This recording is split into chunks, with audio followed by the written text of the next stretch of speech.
Mas apesar de seus talentos místicos, o vidente de Hitler não foi capaz de prever seu próprio futuro.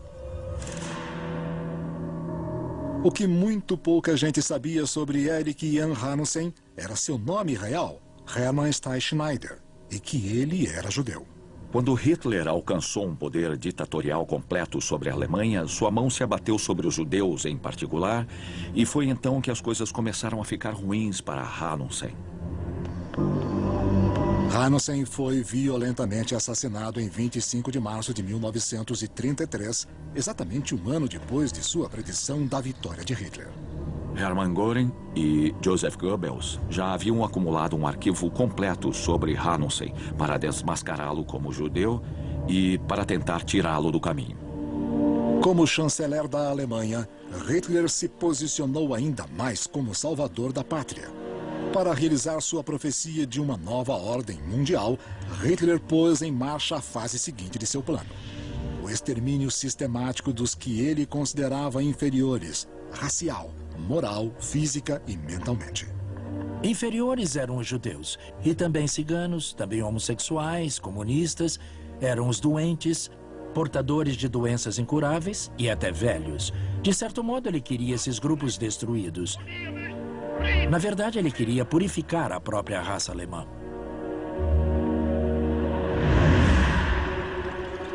Nessa época, o sangue se tornou um importante símbolo nazista, com base em ensinamentos ocultistas de uma raça superior.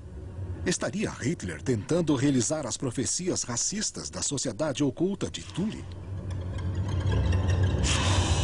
Havia a ideia de que uma poderosa raça-mãe deveria assumir o comando do mundo e que, por causa da miscigenação e da poluição de linhagens sanguíneas, a Alemanha estava perdendo seu poder, estava perdendo sua superioridade. Segundo a profecia de Hitler de ódio interracial, a solução era purificar a raça alemã ou ariana, e a purificação tinha de começar de dentro. O primeiro ato de assassinato em massa foi contra quem eles achavam que sofriam de doenças hereditárias, mentais ou físicas. Em 1933, Hitler transformou suas crenças ocultas em experimento, lançando uma campanha para forçar o aperfeiçoamento da raça. Isso incluía esterilização e eutanásia para livrar a linhagem sanguínea de qualquer defeito genético. Para obter a aprovação popular, os nazistas divulgaram a visão de Hitler pela mídia alemã. A propaganda de ódio foi disseminada pelo rádio, por filmes e cartazes.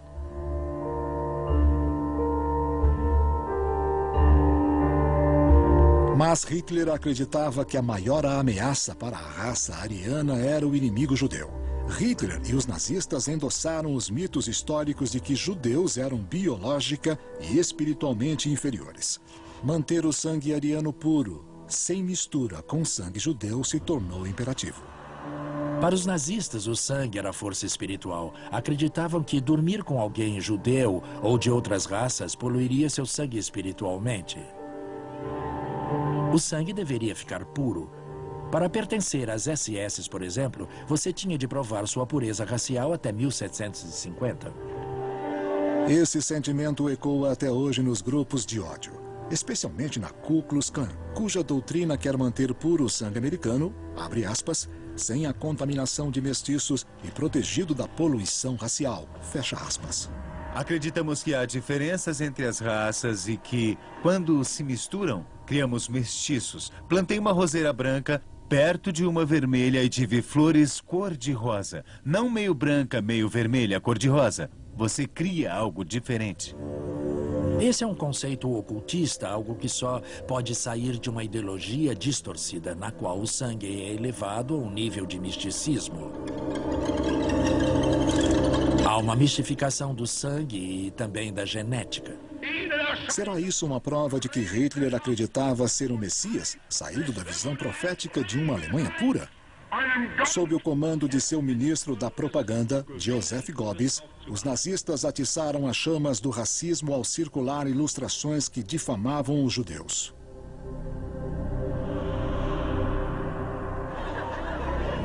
Foi a propaganda antissemita mais grosseira, difamatória e agressiva dos nazistas. Acusava os judeus de matar crianças inocentes para usar seu sangue em rituais. Hitler predisse que a Alemanha e os arianos de sangue puro logo ocupariam seus lugares de líderes da Europa e do mundo. Em 1939, no 6º aniversário de sua subida ao poder, Hitler fez uma sinistra predição pública sobre o povo judeu. Terei de ser novamente profético. Se os financistas internacionais judeus da Europa e de fora dela conseguirem fazer as nações entrarem em nova guerra mundial, o resultado não será a bolchevização da terra e a consequente vitória dos judeus, mas a aniquilação da raça judaica na Europa. Essa retórica assustadora assinalou o começo do extermínio em massa dos judeus. Nasce a tendência de dizer que há diferenças de sangue por causa da religião, que diferenças ideológicas infectam o sangue, e para salvar uma raça disso, a outra tem de ser destruída. E isso vem até hoje. Deveria ter sido enterrada em 1945, mas não foi. Enquanto a ambição de Hitler detona a Segunda Grande Guerra, ele lança os fundamentos de sua própria religião oculta, com ele mesmo como profeta e salvador. Mas para que essa religião seja durável, ele deve sobreviver a seus fundadores, e Hitler asseguraria seu legado apropriando-se de vários símbolos do cristianismo. Adolf Hitler é um profeta do ódio, cuja visão de dominação do mundo mais parece uma religião para seus seguidores de hoje. Sim, Heil! Evidências sugerem que a profecia de Hitler está acelerando a corrente internacional neonazista e movimentos pela supremacia branca, e que o sangue continua a ser seu símbolo de unidade. O objetivo continua sendo exterminar uma raça. O objetivo sempre é exterminar o sangue, que é considerado inferior, considerado poluente. Esta é uma guerra espiritual muito bizarra que o Partido Nazista elevou à forma de arte, digamos, durante a Segunda Guerra. Alguns acreditam que um exame mais minucioso de como a doutrina racista de Hitler surgiu e foi codificada em símbolos culturais e rituais pode ajudar a diminuir a crescente violência dos grupos de ódio atuais. Um dos primeiros companheiros políticos de Hitler, o Dr. Alfred Rosenberg, contribuiu muito para dar forma ao programa racista dos nazistas. Veementemente antissemita e crente do ocultismo, Rosenberg era membro da Sociedade Thule. Rosenberg aderiu de imediato às primeiras ideias políticas de eugenia racial e da necessidade de desenvolver uma sociedade racialmente pura. E quando os nazistas chegaram ao poder, Rosenberg foi encarregado do doutrinamento racial. Em seu livro, O Mito do Século XX, Rosenberg propôs uma nova religião do sangue. Ele acreditava que a arte, a ciência, a cultura e a história do mundo eram fenômenos determinados pela raça e pelo sangue. Essa crença culminou no chamado movimento cristão alemão da década de 1930, que dizia que Jesus era ariano de um enclave nórdico da Galileia que lutava contra o judaísmo. Hitler acreditava que Jesus era antissemita e lutava contra o materialismo judaico. E ele se inspirava nisso. A luta de Jesus era a luta dele. A luta pela redenção era dele também. Hitler e seus seguidores até embarcaram em um projeto de retirar da Bíblia qualquer parte que enfatizasse o papel dos judeus. A linhagem sanguínea foi um dos símbolos mais usados pelos nazistas para levantar o patriotismo e a credibilidade em sua ideologia. Para os alemães, o sangue era a alma, o sangue era o espírito. Até houve a bandeira de sangue. Quando Hitler tentou tomar o poder, em 1923, uma bandeira tinha sido embebida no sangue de camaradas mortos. A bandeira ensanguentada foi considerada sagrada. E ele usou isso como uma relíquia. Quando novas bandeiras eram consagradas, quando novas unidades da SS ou do Exército eram batizadas, Hitler pegava a bandeira ensanguentada e tocava as bandeiras das novas unidades, conferindo o poder espiritual do sangue para as novas bandeiras. O sangue dos mártires seria a água benta do Terceiro Reich. E a bandeira sagrada seria seu cálice. Alguns dizem que isso tudo foi planejado por Hitler para criar rituais misteriosos para a religião nazista, moldada na igreja e nas cerimônias cristãs.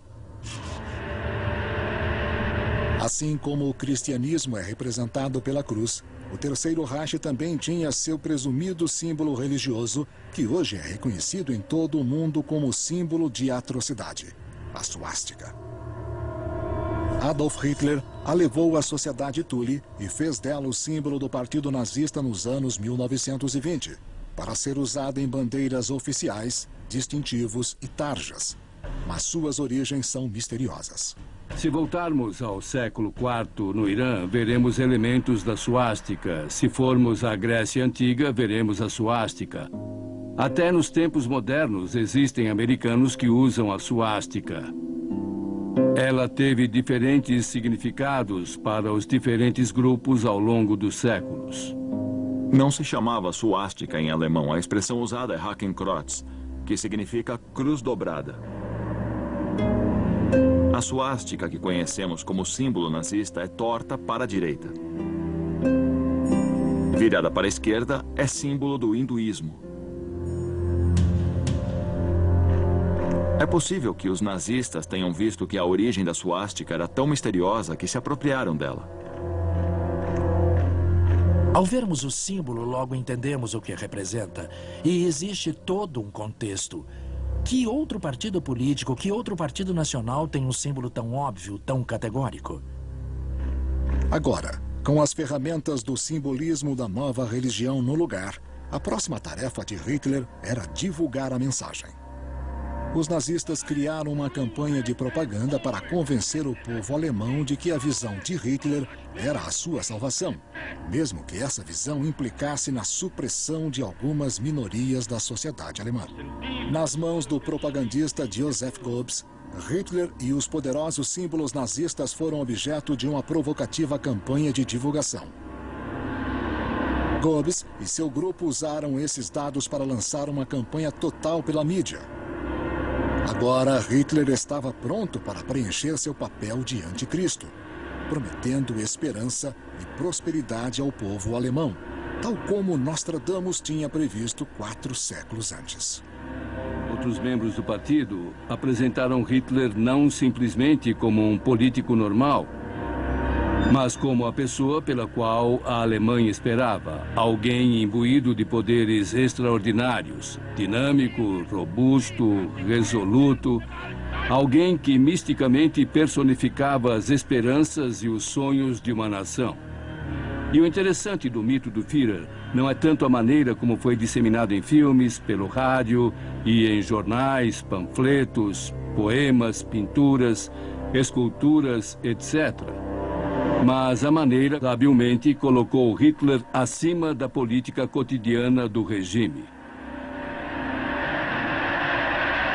A famosa cineasta Leni Riefenstahl fez vários filmes sobre os comícios de Nuremberg e sobre as grandes cerimônias noturnas dos nazistas com tochas.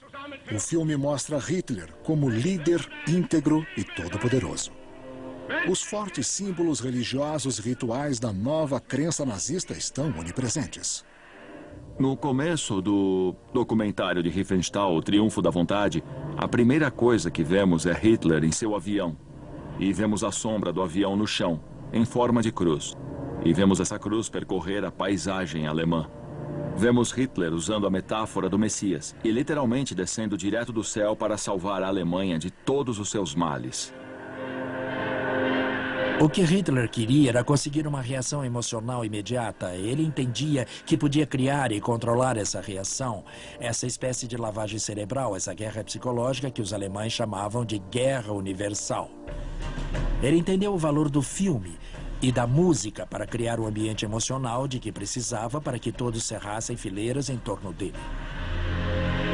Adolf Hitler é considerado o primeiro chefe de Estado a entender plenamente e a usar o poder da imagem junto às massas, tudo para manipular. Doentes, portadores de doenças incuráveis e até velhos. De certo modo, ele queria esses grupos destruídos.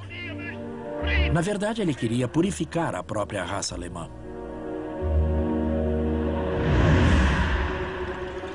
Nessa época, o sangue se tornou um importante. Mas apesar de seus talentos místicos, o vidente de Hitler não foi capaz de prever seu próprio futuro. O que muito pouca gente sabia sobre Erich Jan Hanussen era seu nome real, Hermann Steinschneider, e que ele era judeu. Quando Hitler... Sua profecia de uma nova ordem mundial, Hitler pôs em marcha a fase seguinte de seu plano. O extermínio sistemático dos que ele considerava inferiores, racial, moral, física e mentalmente. Inferiores eram os judeus, e também ciganos, também homossexuais, comunistas, eram os do... Alcançou um poder ditatorial completo sobre a Alemanha, sua mão se abateu sobre os judeus em particular, e foi então que as coisas começaram a ficar ruins para Hanussen. Hanussen foi violentamente assassinado em 25 de março de 1933, exatamente um ano depois de sua predição da vitória de Hitler. Hermann Göring e Joseph Goebbels já haviam acumulado um arquivo completo sobre Hanussen para desmascará-lo como judeu e para tentar tirá-lo do caminho. Como chanceler da Alemanha, Hitler se posicionou ainda mais como salvador da pátria. Para realizar